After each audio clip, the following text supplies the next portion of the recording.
هذه السورة والتي بعدها لما سحر لبيد اليهودي النبي صلى الله عليه وسلم في وتر به 11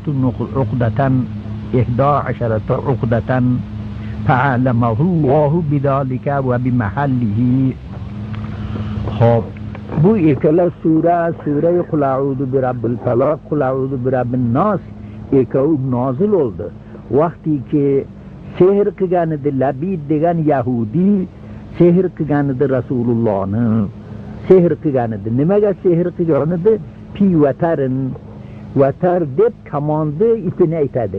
Kamon bor-ku, kamon. Ana o'sha kamon tortgan kanapini vatar deydi.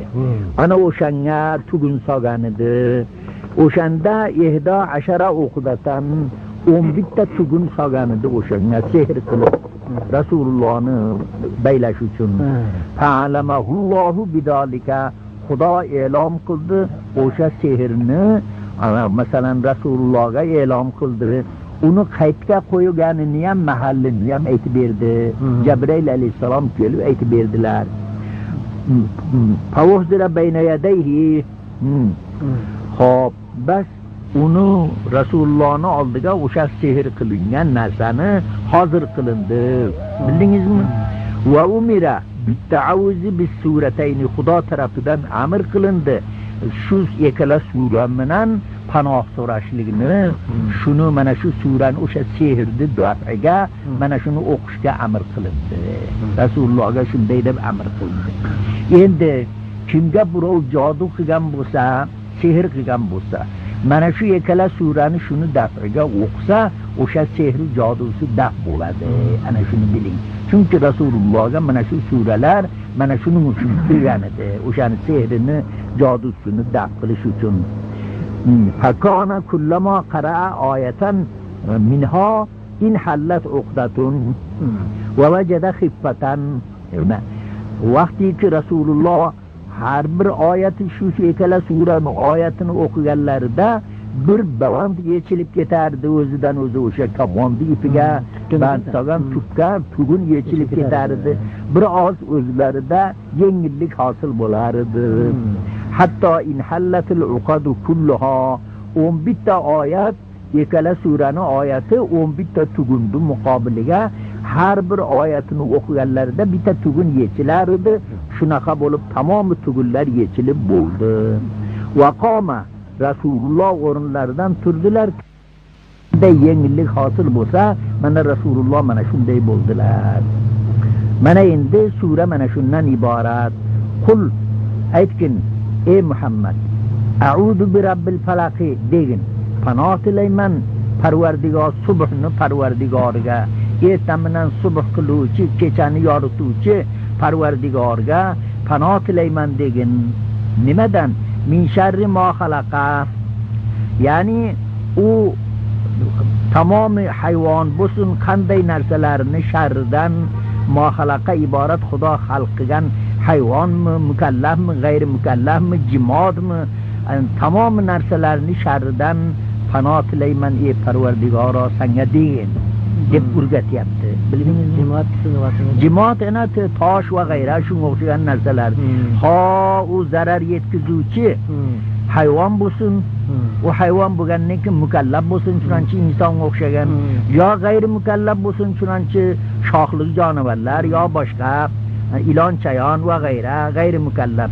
Jimot iborat mana bu tosh, yer, mana shunga o'xshagan narsalardan. Yo'inki zahar shunga o'xshagan, ana kassammi dedi. Sam iborat o'sha jimotdan, joni yo'q, bildingizmi? Va g'ayri zalika, bundan boshqa zarar kunanda narsalarda hammasidan sharridan panoh tilayman degin. Va min sharri ghosiqin idha waqaba, ya ay laylu idha azlama wal qamaru idha g'aba. Yana aytadilaringki, har bir g'osiq, ya'ni kechayiki nihoyatda zulmot, qorong'i kechani dagi balolardan, o'shani sharridan panoh tilayman degin. Bildingizmi? Oy botgandan keyin, kecha bo'lgandan keyin o'sha kechani aksar balolar kechasi bo'ladi. O'sha kechasini sharridan panoh tilayman degin.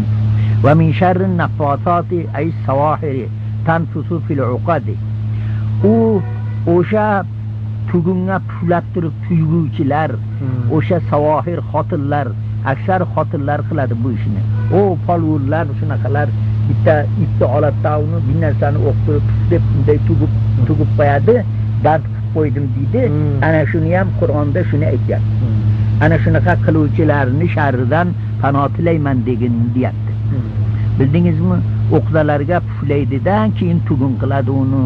Allati taqiduha fil khayti tanfaxu fiha o'shanga puflaydida bir shayin taquluhu min g'ayri riqin. Ana o'shani bir narsani aytib turib o'shani puflaydi-yu tugib qo'yadi. Ya'ni tuflamasdan min g'ayri riq deyapti. Nafasni o'zar ekan. Nafas bilan faqat. Va qala az-Zamakhshari ma'ahu riq bilan deydi. Zamakhshari aytgan ekan tafsirida riq bilan bo'lsa ana o'sha nafs deb shuni aytadi degan ekanlar. Kabanati labidil mazkur o'sha labidi mazkur jodugarning qizi shunday qilgan ekan. Ana o'sha qizi ham jodugar ekan. O'shaning uchun nafosot deb o xotin kishining sifati bu. Va min sharri hasidin ida hasada. Yana hasad qilguvchilarni hasadidan ham panoh tilayman degan. Bu ham yomon narsa juda. Avhara hasadahu va amila bi muqtazahu. Hasadni izhor qilgan u ham muqtazoi hasadga amal ham qilgan.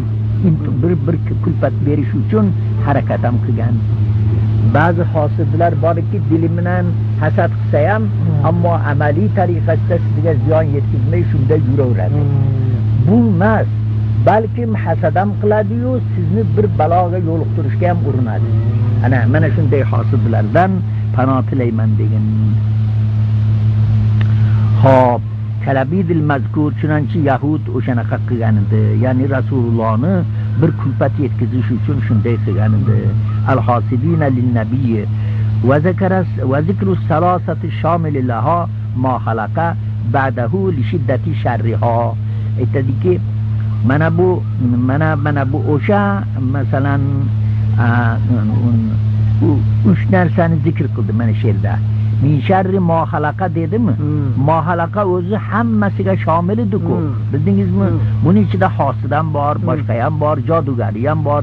Hammasi ham nima edi-yu, lekin shomil bo'lsa-da, buni alohida zikr qildi. Li shiddati sharriha. Mana u hosidni kamoli shiddati sharridan hosidni alohida zikr qildi. Bo'lmasa ma xalaqaga bu ham dohil. Bildingizmi? Suratun Nas makkiyatun. Mana bu ikkinchi Qul a'udu, mana buni sura Nas deydi buni. Qul a'udu bi rabbin nas, aytgin ey Muhammad, panoh tilayman Parvardigorini xoliqiga. Rabb aytda ba ma'noy xoliq. Xoliqi mardumni xoliqidan panoh tilayman, shuni panosiga o'zimni olaman. Va malikihim, maliki xalq. Bu Rabb iborat ikkoviga shomil ekan. Ham xoliq va ham malik. Xussu bidzikri tashrifan lahum. Mana bu nima uchun nosni bir rabbin nosi deb vaholanki Parvardigor hamma ashyoni Parvardigori xoliq. Buning ichida ashdor ham bor, hajar ham bor, hammasi bor-ku. Nimaga nosni o'zini xos qildi desa aytadiki, hajatiki insonni sharofati uchun. Bildingizmi? Tashrifan lahum. Va munosibatan lil isti'azati min sharril muwaswisi fi sudurihim. Mana bunga ham munosabati bor. Shunanchiki vasvasa qiluvchi, dillariga kirib vasvasa qiluvchi deb aytadi. Min ba'd o'shanga munosabati bor nosni. Bildingizmi? Malikun nosi, ya'ni Parvardigor, shunday Parvardigorki tamom mardumni mutasarrifi, podshosi, ana shunday zotdan panoh tilayman degan. Ilohin nos, ana Xudoni Parvardigor mardumni xudosiga, ya'ni Parvardigorga. Ekov badalani aw sifatani. Mana u Malikun nos, Ilohun nos, ekov Rabbin nosdan yo badal yo o'shanga sifati kov aw atfa bayonin yo atfa bayon o'shani. Bildingizmi? Va azharal muzofa ilayhi fihi ma ziyadatan lil bayani. Nima uchun mana bu yerda Malikun nos ana ilmuzab malikihim deb qo'ya qolsa bo'ladi-ku, ilohihim deb qo'ya qolsa bo'ladi, o'sha nosga zamir roji bo'laveradi-ku. Bu yerda takroran muzofin ilayni zikr qildi, ziyodati bayon. Bildingizmi? خب من شر الوسواسی ای شیطانی یعنی موسوسdan iborat. Yani shaytoniki insonni vasvasa qiluvchi mana shu shaytonni sharridan panoh tilayman degin. Summiya nima uchun shayton deb nom qo'yildi? Bil hadasi likasrati mulabas kamoli insonni shaytanat qilib insonni yo'ldan ozdiradi, insonni qulog'iga har xil gumrohlikni quyadi, gapiradi. O'shaning uchun ana shuning uchun shayton deb aytdi. Bildingizmi? Al-Khannas لأنه يخنس ويتأخر عن القلب كلما ذكر الله. Banda har vaqt Xudoning nomini olsa, orqasiga qarab qochar ekan shayton. O'shaning uchun Xannos deb aytdi. Xannos degani qochishlik orqasiga. Qalbidan chiqib ketadi orqasiga. Alladhi yuwaswisu fi sudurin nasi. Shunday shaytoniki u odamlarning diliga kirib vasvasa qiladi, ularning diliga kiradi. Ana shunday qiladi. Ido g'afalu an zikrillohi. Xudodan g'ofil bo'lgan vaqtida shayton uni diliga kirib vasvasa qiladi. Shuni sharridan panoh tilayman degan. Shunga qaraganda zikr qilinadi diliga kelmas ekan-da. Minal jinnati wan nas. Bayon o'sha nimadan iborat? Shayton sharil vasvasil xannos iborat nimadan desa minal jinnati wan nas. U jindan ham bo'ladi, insondan ham bo'ladi. Shaytonni, insonni ham shaytoni bor. Bildingizmi? Munchun jinni ham shaytoni bor. Bayonun li shaytonil muvassisi annahu jinniyun va insiyun ikkala turqadan. Kaqavlihi ta'ala shayatinal insi wal jinni deb bir yerda aytgan. Demak, ikkoyam danam shayotin bor ekan. Aw minal jinnati bayanun lahu. Ina minal jinnati wan nas u bayanun lahu faqat shaytonning o'zini bayoni. Wan nas atfun ala al waswas. Wan nas alohida u wasvasga atf bo'lgan. Va ala kullin yashtamilu sharra labidin va banatihi. Har holda bu shomil labidni sharriga, jahujuhutini uni banotini qilgan sharriga shomil bu. Mana shulardan hammasidan panoh tilayman degan. Xo'p. واعترض الأول بأن الناس لا يوسوس في صدورهم الناس إنما يوسوس في صدورهم الجن ووجب واعترض اعتراض qilnadiki shunchaki nos odamning diliga kirmaydi-ku, vaholanki mana bu diliga kiradi deb aytdi-ku. Bu faqatgina shayton kiradi, inson kirolmaydi-ku desa, shunday deb e'tiroz qilsa, ana la yuwaswisu fi sudurihim an-nas innama yuwaswisu fi sudurihim al-jin. Jin kiradi. Wa ujiba bi anna an-nas wa yuwaswisuna ayzan bimanan yaliqu bihim fi zahiri thumma tasilu waswasatuhum ila al-qalbi wa tathbutu fihi bit-tariq al-muaddi ila zalika. Uni vasvasani shu darajada qiladiki, o'shani ta'siroti diliga boradi. O'sha ta'siroti diliga borishligini o'zi o'sha diliga kirishligidan iborat.